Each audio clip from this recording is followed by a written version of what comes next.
If you're just now joining our sortie into ranking the massive roster of Armored Core 6 bosses, check out part 1 in the description to get started. Let's waste no time in reeling off our run of mid-tier challenge AC combatants. Number 28, Entangle Sula. The first truly dangerous AC opponent a new Raven will face, Sula guards the watch point in Chapter 1's finale. He's quite fast to get used to after a handful of large, deliberately paced bosses like Strider or Juggernaut. Keeping equal pace of evasive maneuvers was crucial, but as a newbie, feeling truly in control of the chaos was overwhelming. Why Sula didn't see higher honors is for subsequent playthroughs where his novel approach to combat pales in comparisons to the full gauntlet you've been through. He relies heavily on dashing in for assault kicks, which are prime bait for a close range burst of damage. And while his agility is a strength, it's less daunting when you've slain dozens of Sonic Speed ACs by the second go-around. The third, on the other hand, that's a story for another rank. Number 27, IBC03, Halate 26, Handler Walter. With how pivotal this battle is, I wish I had more grandiose commentary to offer. Sadly, Walter was the final boss of my second playthrough, which was more a tour of dual Zimmerman slaughter than challenging adventure. He moves quite quickly like Sula, but takes predictable stops to charge attacks. These were particularly easy to identify as someone who preferred charged laser builds for nearly an entire playthrough. This start-stop offensive style made it easy to dodge, then lay into him for a quick stun. That was enough to blast his HP to bits in only a handful of exchanges. Though he's certainly more potent with bad positioning than Sula, he can't quite match the offensive prowess of the ACs to come. Number 26, Headbringer G5 Iguazu. One of the many battles we'll be discussing against this envious rascal, Red Gun number 5 is like Sula on steroids. Faster with deadlier firepower in a multi-level, cover-filled arena that enables more evasive maneuvers, Iguazu slips out of targeting as often as he backs himself into a corner for big bursts of damage. His ability to change elevation on a dime and use blockades within the room to break up clashes can throw you for a loop. In turn, you can use these to your advantage to get the drop on him. Controlling the pace of combat is growing more and more difficult as we progress up the list, but it's important to note that with the right build, you can do explosive amounts of damage in a short span with a single opening. These fast AC encounters sacrifice defensive girth for mobility, making Iguazu falter the moment you get an advantage. Number 25, Astgik, Thumb Dolmayan. Opposable gobbledygook follows the same pattern set by Iguazu and Sula. The RLF leader ambushes you once it realizes All Mind's plans for the true finale. Earlier in this run, he's rambling about an inescapable fire. Perhaps he was referring to his preferred style of combat, because although he possesses the evasive actions of our previous combatants, he is far more in your face with consistent offensive pressure. The setting is your best friend, with the city's buildings allowing flight and cover to break up his aggro. Using akimbo shotties generally made short work of him, but his oppressive style would make this a doozy to attempt unscathed. Number 24, Nightfall Raven. Most battles in Armored Core are spur-of-the-moment surprises that don't afford time for cutscenes. This made it all the more special when you were able to lock eyes in a moment of cinematic anticipation. The dialogue throughout and into the fight itself adds mystery, stakes, and intrigue as to who the original Raven was. As you duke it out, the reveal that Raven is more of an ideal centered around what you fight for, rather than who you are, continues to up the ante to prove your worth as Raven's attacks grow more and more frantic. Sadly, I can't say it lives up to this hype with immense difficulty. Yet another quick fighter, he had less obvious openings, requiring you to make the most of the small windows you find. Emphasis is placed on evading in equal amounts to come out unscathed, or simply pack enough high-impact firepower to slow their movements and annihilate their HP. I found this battle slightly more challenging than those that came before due to the intensity of the moment making me play sloppier, but in hindsight I'd say it's very much on par with Sula or Iguazu. Number 23, Milktooth Honest Brute. As honorable as Rummy was invincible, this romp into the Trapper's Den is an onslaught of pitfalls en route to being roasted. Perhaps his fiery temperament would have surprised me like many of his snares, but oddly you unlock his B-rank arena simulation right before this mission. Wise to his antics, I abandoned melee and missiles in favor of laser cannons to shred him from a distance. He has a habit of pursuing you directly, leaving him wide open for linear fire. What I didn't account for over the simulation were the many repair kits he'd be packing, making jousts much more threatening as my health dwindled. His pursuit of the player is unrivaled, never feeling like you can come up for air. The constant movement, charging beams, and unleashing with the proper timing was challenging, but not ridiculously so. Once I set aside my plasma cannons in favor of Zimmerman 1 and 2, his pursuit worked against his favor. Deliberately closing the gap to a shotgun user is a fool's errand, which became quite clear as I obliterated him well before my AC turned golden brown. For a first playthrough, I found him much more difficult than those who precede him, but his difficulty falters far harder when you kit yourself properly for his inordinately aggressive style. Number 22, Steelhaze Ortis, Rusty. Mix the frenetic nature of the speedier ACs with the oppressive aggression of the honest Brute, and you get Rusty's ultimate evolution. It's similar in many ways to his first encounter that ranked far lower on the list with two distinct differences. Unlike that closed-in box arena, you freestyle against the Ortis model amidst the clouds. Featured in the only mission to offer infinite flight energy, fighting Rusty in a fully 3D plane becomes alarmingly complex. The other element is his Enrage. At his limit, he pulls back from the brink with a shield with a 10-fold increase in aggression. I felt in the driver's seat until this moment where the tides instantly turned. He sliced away most of my HP before finally biting the bullet. We must also consider the stakes of snuffing Rusty out once and for all, weighing heavy on the heart. Later, buddy. High running emotions are liable to cause slip-ups where they might not otherwise occur. This combination of differences adds enough fuel for him to ascend well beyond his initial entries. Number 21, Dead Sled, Cold Call. Taking place in an alternate timeline where Iguazu is demoralized from losing to Raven twice already, he sends an assassin in his stead. Significantly more deadly, Cold Call uses the tight space and varied elevation to a greater advantage. He constantly changed levels, flanked you, spanked you, and could put up with immense punishment. His attitude, stability, and recovery time well exceeded most ACs you'll face. Stuns barely kept him still even with the highest impact weapons, making it quite an ordeal to pin him down. This was far and away the least comfortable I felt in solo AC combat thus far. Number 20, Open Faith, V2 Snail. Old Sluggo doesn't know how to keep his snooty mouth shut, so I was happy to staple it closed once and for all. Or so I thought. NANI? Similarly persistent with expert evasive maneuvers, Snail continues the streak of overwhelming the player by making it difficult to aim, make split-second decisions, and deal with their considerable offensive force. He also recovered quickly from stuns, nullifying a great strength of the high-impact build that I toted. You could lump Snail, Dead Sled, and our 19th entry Locksmith, V1 Freud, in a three-way deadlock. They all share the same strengths that put them near the top of the solo AC totem pole. Number 18, AA-22 and 18A, Heavy and Light Cavalry HM. With the solo AC battles behind us, get ready for Gank City. It's important to note, however, that this battle features a mixture of two bosses we've previously seen. The Heavy Cavalry was ranked far lower at number 44, alongside two lightweight models, and the HM lighter variant is piloted by Pater in rank 40. I mentioned in both that the Heavy Cavalry posed a minor threat with melee blows, and Pater showed flashes of the speed we've come to fear, like our recent run on ACs. I will admit that in New Game Plus and beyond, this battle wasn't anything special.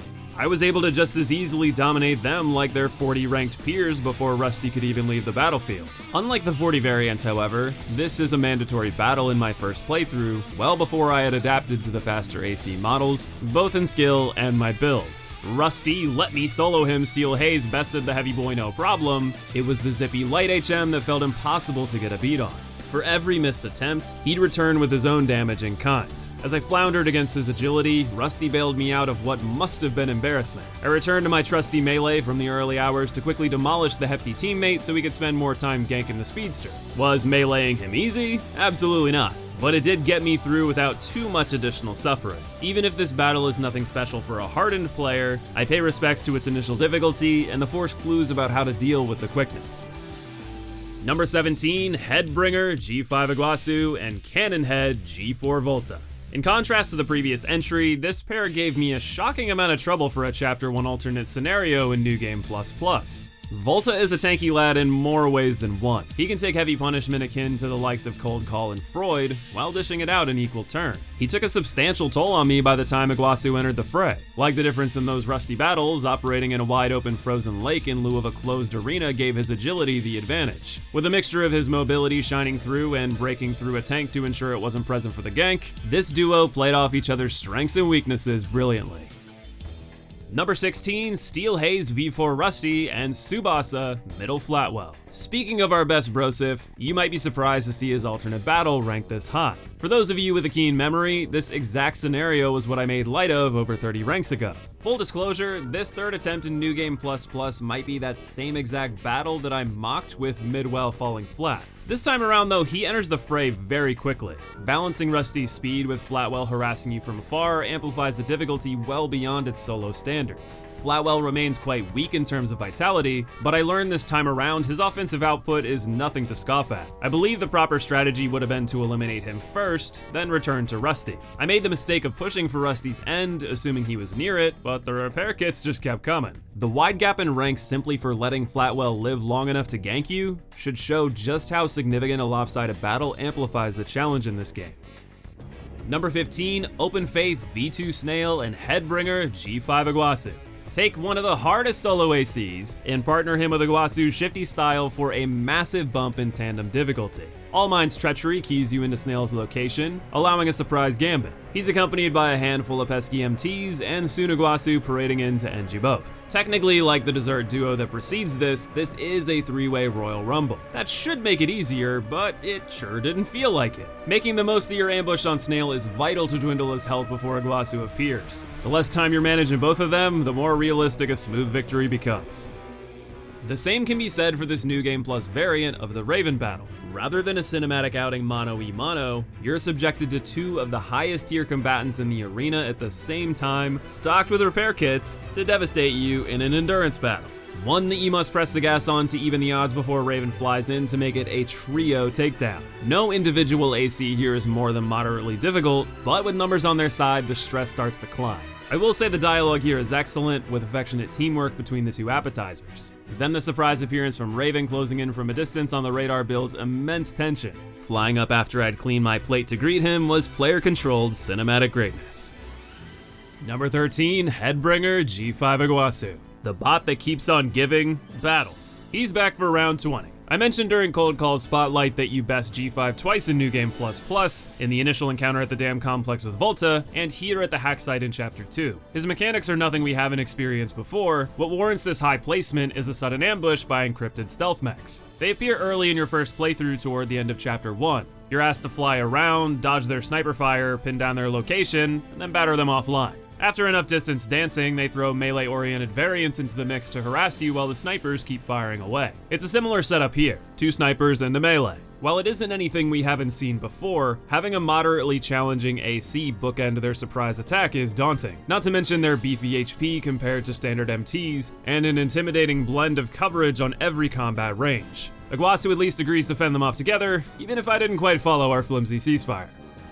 Where this challenge really takes off is Sula. Yeah, remember this guy? One of the very first ACs we ranked in the mid-tier. He's back in New Game Plus with a band of 4 snipers thrown into the mix. Unlike Iguazu, this is a 5-on-1 battle with no breaks. You are essentially trading the melee variant for a full-on AC we already regarded as middle-of-the-road difficulty, then adding 4 BB snipers across a wide-open bridge on both sides. My only recourse was to hide behind the tiny bits of cover the arena offered, do my best to keep mobile enough to not soak up everything Sula unleashed, and best him as fast as possible to mitigate damage. This proved fruitful, though I hardly had any HP to speak of once the initial mission was accomplished. I had hoped the snipers would retreat upon Sula's defeat. Of course not. You have to fly across that wide open area to defeat them, and then it's revealed that there were 2 hiding under the bridge all along, making for an identical threat on your return. I cannot believe I managed to survive on life support and take them all out. Perhaps the difficulty here would have been reduced with awareness of the odds, but I can't imagine it's by much.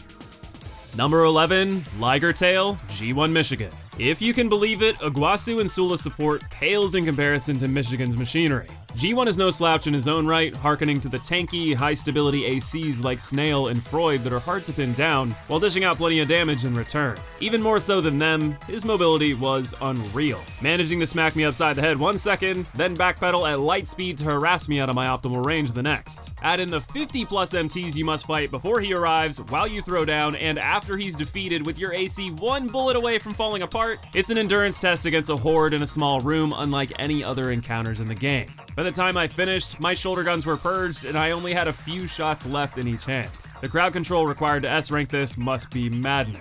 Michigan's charisma carried far better into action than I could have imagined, well earning this difficulty peak atop a league of ACs before it. Number 10, IA-13, Sea Spider. Future demod from patch 1.02 here. I am aware of the changes. I will let the original audio play out while addressing the alterations as we go. There are a trio of early game bosses that, according to the internet, were racking up ungodly death counts. The third in this triple header is this massive arachnid that packs an insane punch, moves effortlessly for its size, and has a wide suite of attacks that make it feel unpredictable. It fires mini lasers, encouraging you to always be on the move. It mixes in a large charge beam to suggest your movement shouldn't be mindless, and to further drive that point home, it will suddenly and quickly mix in an intimidating leap ending in a gargantuan energy slam. The common ground between these attacks is metered mobility, especially airborne, allowing you to control the pace of battle. I can't emphasize enough how adept throttling of your energy to stay in the sky nullifies much of what makes the spider so harrowing. That is, until it enters phase 2 and takes flight of its own. While this may seem like an on-the-nose counter, it actually becomes far less mobile. Assault bursts into melee became very viable, with the recently available pile driver sending this phase to an early grave. Despite quickly gathering how best to handle the spider, the margin of error is quite high due to the absolute girth of its HP. Even in New Game Plus, my trusty quad laser build felt underpowered against its defenses. I hate that shotguns are the right tool for so many jobs, but you really can't beat the high impact that builds stuns so efficiently. Making stagger windows more frequent and having high damage to make the most of them is vital. Even when I did, the damage output from the spider is no joke if you're careless. One of the deadlier rematches in New Game Plus, I was impressed with how well it maintains its difficulty. That is until patch 1.02 absolutely gutted this spider into a gnat that can barely withstand the wind blowing. FromSoft was vague about what was adjusted, so I tested it. Look at the difference in these encounters. I used the same exact weapons for both. The nerf to its HP is monumental. A single stun with solid weaponry allows you to shave off half of its health. I understand its HP was excessive, but this is overkill. You no longer need to worry about its attacks because you can tank any damage and outgun it. If you're worried about S ranks, don't. I did 4 runs and scored S every time with minimal evasive effort. I give it top 10 honors for its original form, but the new version barely stands alongside the Juggernaut down in the 30s. Number 9, AAP03 Enforcer. If you thought the spider was a hardy boy, the enforcement system feels forged in a pool of HP reserves unlike anything you've ever seen. Nothing the Enforcer does is difficult in a vacuum, but when placed over a fight that feels like it lasts for an eternity, each blow taken carries a heavy burden. It's similar to AC battles with deadlier firepower. High mobility, damage, and a diverse toolkit with a shield, sword strikes, missiles, laser beams, you name it. The Enforcer's got it somewhere in that bag of tricks. A clown car of tools you'll see every one of thanks to the lengthy billet. Even my melee build that I had lovingly carried through my first playthrough showed cracks against the sheer vitality of this metal monster. I switched to the quad laser setup, noticing that, while nimble, it stopped frequently to do attacks. Making use of the charge system on all 4, I could chip away surprisingly well at its defensive reserves. The second phase is far more aggressive with melee thrusts and shockwaves, which require you to be much more deliberate about when you unleash attacks with a windup. This is yet another case where high-impact weapons feel overtuned in favor of stun-based damage bonuses. While I struggled to penetrate its defenses in New Game, when I returned for a rematch with dual shotties, it was a night and day difference. Playing aggressive in action games is my style, and the sheer impact of these powerhouses reward that style with minimal downside. I certainly appreciate bringing the right tools for the job and the game's emphasis on that mantra, but I can't help but think there's something awry with the balancing here. Your mileage may vary based on your tools, but there's no doubt it's an imposing threat on your first playthrough at the very least. Number 8, IB07 Soul 844 Ire. You know, I've referred to so many battles in this game as speedy. Let's define the difference. An AC can move quickly in ways that evade what the player is doing and keep you guessing. This is the majority of the game. Then there are a few ACs who are a cut above. The Chaos Emerald wielding bats out of hell that dart around your screen so fast you'll need a neck brace. Ire falls into this latter category. Keeping up with her movement feels nigh impossible. This is especially troublesome given her penchant for dashing far out of range, then suddenly closing the gap for a melee gambit. Entering this with my standard quad laser build was a no-go. There was absolutely no way linear straight fire with a moderate kickback was going to live up to her agility. This was the moment I decided, I remember a particular boss early on blasting me with a spread shot. It knocked the wind out of my shifty tactics in a heartbeat. Perhaps I should take them up for myself. The climax of my first playthrough on the cusp of the bad end was when I descended into true villainy. Double Zimmermans, one of Armored Core 6's overpowered builds. Using them is a night and day difference. I went from hardly feeling like I could keep up with NieR to tanking the few hits that could reach me in between the ridiculous amount of stuns these boomsticks inflict. I killed her on my first attempt with them, having zero experience with their playstyle. I didn't learn anything about the fight. I have no wisdom to share about how to evade her many melee strikes, not how to best meter the distance between you and evade most, if not all damage. No, I blasted my way to victory by taking advantage of the stun system that rewards impact above all else. I felt kinda dirty. NieR is a fantastic character who accompanies you through nearly every trial and tribulation on this list. To snuff out her hopes of saving those she cares for with Armored Core's equivalent of noob tubes in my hand was a bitter pill to swallow. In fairness, it isn't solely the strength of these bad boys that prevailed. Her folly in repeatedly squaring up in close range against the player with wide openings if you can dodge her strikes is balanced in favor of choosing such a weapon. And it should be noted with ranking her this high that many of the ACs I fought in New Game were also obliterated in further playthroughs with this build. I give NieR high nods for an aggressive style few builds can handle, and even those that can would have a hard time coming out unscathed with an S rank. Number 7, All Mind. The ultimate battle awaiting you at the end of 3 playthroughs is climactic in narrative, yet familiar in combat style. Resembling a beefed up NieR, particularly in the second phase, All Mind employs a lot of melee tactics to layer pressure on you. In similar form, you can dodge into these strikes and counter with high impact close range damage. It's not that the battle is easy, it's rank 7 after all, it's just by this point you've come to anticipate a lot of what it has to offer. It does shake up mechanics by employing a few MTs in the first phase and giving you an ally in NieR to divert aggro, a welcome reprieve considering All Mind's aggression, but it ultimately boils down to similar fare we've seen before. I rank it highly for its lengthy duration increasing error margin, heavy pursuit narrowing viable builds, and how challenging I feel it would be to complete at an S rank level. Number 6, IA-C01 Ephemera. This lightweight final gambit of the enforcement system is its deadliest yet. Once again, I'm shouting about speed. It's on par with NieR or All Mind in a small circular room that makes it all too easy to lose track of. You do gain an advantage in being able to pin it against a wall, but it can do the same in return if you aren't careful. What elevates this beyond our previous 2 entries is the time limit. You're afforded only a little more than 2 minutes to not only defeat Ephemera, you need to override the slowest hatch in existence and then escape. I could have escaped with barely any deaths to my name early on and fell due to poor energy management at the finish line. After, I fell victim to Ephemera's true trapping. Putting a harsh time constraint on the player forces you to go full aggro, desperately firing away in the hopes of claiming a swift victory. Due to the evasive maneuvers and deceptive power this lightweight bot is packing, that is one of the game's hardest challenges. Of course, in later playthroughs, fully understanding how harshly high-impact weapons stun these types of ACs, I made short work of it with plenty of time to spare. But no matter how many smooth victories I blast my way through now, I'll never forget my initial attempts being locked in the Thunderdome, sweating bullets as the seconds melted away. Number 5, AH-12 AC Helicopter. It's taken 45 ranks to reach the tutorial. Are the countless Day 1 Steam refunds a valid take on how brutal this chopper is? Yes and no. Yes, it is a cruel difficulty spike at the end of the tutorial that is otherwise a walk in the park. Yes, it is a harsh pill being shoved down your throat to adapt to the style of play that is asked of you or continue failing. And yes, it is extremely bullshit that it can leave the arena.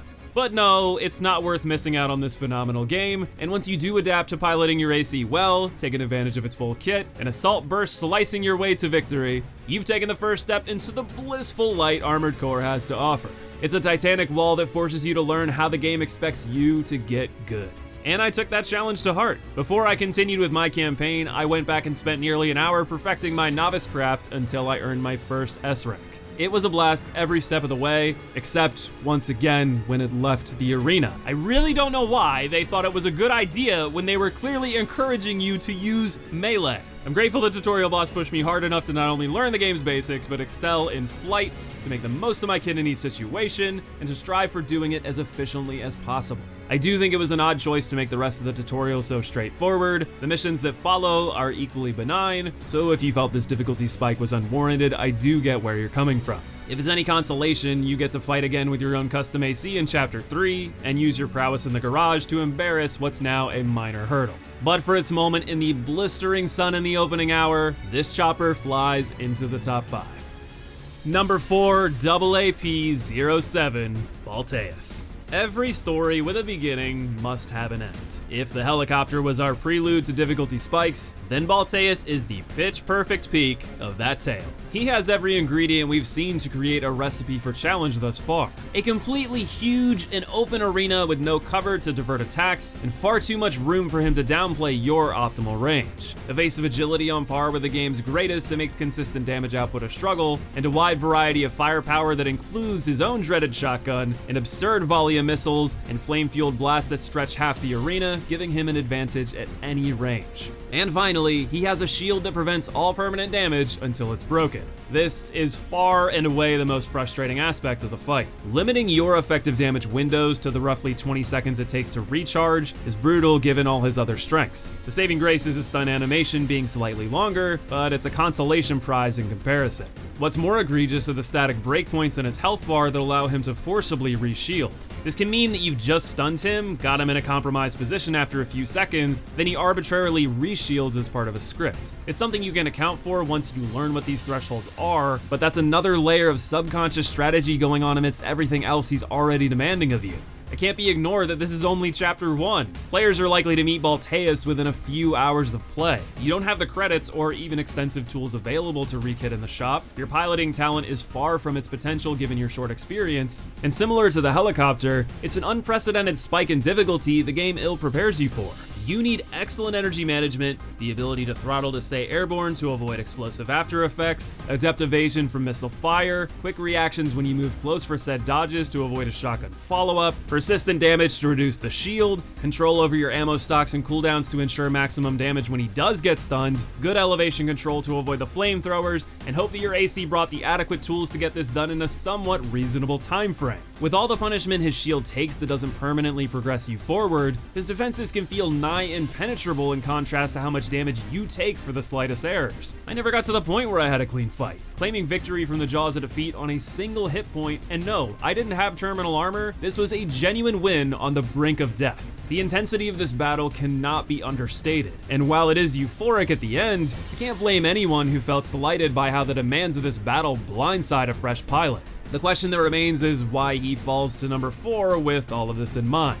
Well, patch 1.02 certainly didn't help his chances, given that missile tracking was pummeled into the dirt. I glaze over it in the initial commentary, but a substantial part of Balteus' challenge came from how often he spammed his mega missile volleys. The tracking on these was bonkers, and with explosive after effects while grounded, the evasive action and energy management required was immense, especially for a new player. While I do understand nerfing the tracking a bit, being able to strafe around the missiles effortlessly, or dodge through them with what feels like iframes is another overcorrection. They were difficult to dodge, but the pressure added a lot to this encounter. That said, he still maintains all of his other advantages. But he's rank 4 because the Zimmerman special can demolish him with little effort in repeat playthroughs like everyone else. Everyone, that is, but the final 3. Okay, that's a bit of an exaggeration. Not a single enemy in the game can stare down these shotguns and live to tell the tale. What they can do is create conditions that nullify their advantage. Carla and Shaddy succeed where others failed because they play off each other's strengths well. Carla is an in-your-face brawler with missile reserves that would make Balteus blush. Shaddy is a long-range support that excels in running away while peppering you with consistent damage. Every AC gang gives you the choice of how to divide and conquer. Shaddy's unparalleled evasion on the circular track above forces you to fight Carla first, while soaking up his assaults from afar. It's a cruel combination that leaves you with little option other than to brute force victory ASAP over Carla. Similar to how I used what little cover I had in the Sula sniper affair, I used the elevation of Shaddy's floor to break up his fire. He would eventually zoom around to reacquire his target, but moving in equal step helped relieve his pressure substantially. This gave more breathing room to fight Carla, but man, she could push a top 10 rank on her own. She has everything threatening about tough ACs we fought with an ungodly amount of missiles being shoved down every orifice at every second. It feels endless, forcing dodges that put you out of your planned positioning and back into Shaddy's line of sight. I can't imagine how difficult this would have been were it my first playthrough. Without the high impact horsepower of the optimal builds I discovered experimenting in New Game Plus, this could have made an argument for top billing. Number 2, AAP-07A Archivist Balteus V2 Snail. If you were disappointed to see Balteus out of the top 3, you're in luck. Apparently the version we fought in Chapter 1 was only a prototype, and now we have one of the most skilled AC pilots behind the wheel of the full release. Lovely! He's still packing all of his previous advantages, but in lieu of his flamethrowers and missiles, he's now leaning far more on energy attacks. They are of equal threat and persistent damage from the bubbles and high-powered blasts from charged beams. Really though, there's one single attack that thrusts him above his former self. What on earth is this purple laser disco dash, and how am I supposed to escape unscathed? I mean it, I never learned how to dodge it. I tanked what I could despite the insane damage, and tried to outpace his ability to do it again. Easier said than done considering he has a habit of re-shielding after recent staggers at what seems like random. I guess I can at least say that randomness works to your benefit, because I got lucky in a round where he seemed more conservative about re-shielding, and was able to stun lock him into never unleashing this purple nightmare. Every bit as deadly as his previous iteration, and then some, Arquebus's crowning jewel is a thorn in the player's side from start to finish. At least you're rewarded with the anguished screams of its pilot once you finally decommission it. Music to the ears of all the pilots lying in its wake. But I don't think there's a single mechanical monster that claimed more ravens than the hardest boss in Armored Core 6, IB-01 Cell 240.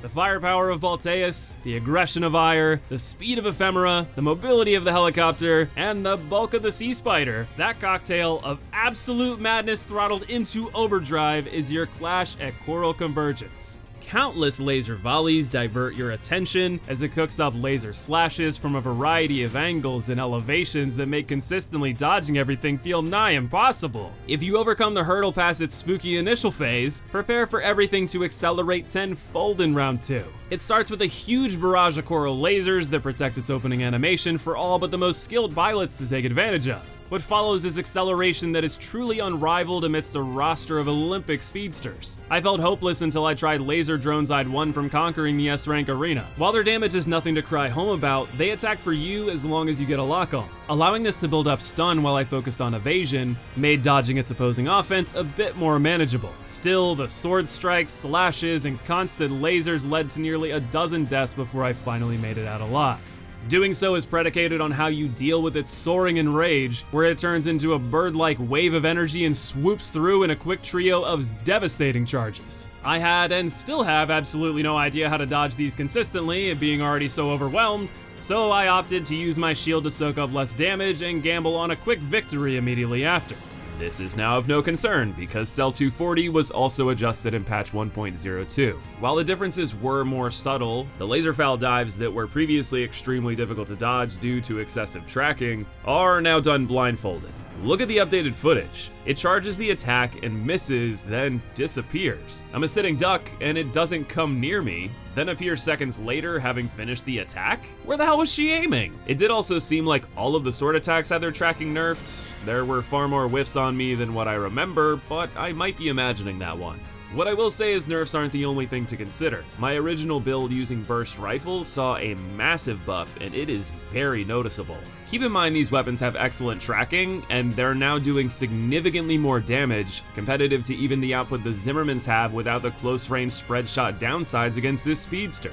All of this said, this battle is by no means free as a result of these changes. Of any boss in Armored Core 6, this is still far and away the one I lack confidence in my ability to go toe-to-toe with on any given run. Even with the fabled Zimmermans, the apex of the IBA series has too many strengths for them to be a one-size-fits-all solution to its difficulty. For maintaining its oppressive challenge in spite of overpowered tools that have most bosses shaking in their boots, it earns my nod as the hardest boss the game has to offer, from your first playthrough to your last. I hope you enjoyed this supersized tour of Armored Core's bosses. It's always cozy returning to my boss-fueled roots. I've got many more ideas up my sleeve to entertain, so consider subscribing to stay tuned. Leave a like if you want to help my fight against Allmind, and share your Balteus scars with us in the comments below. Thank you all for watching today, much love to you, and I'll see you in the next video.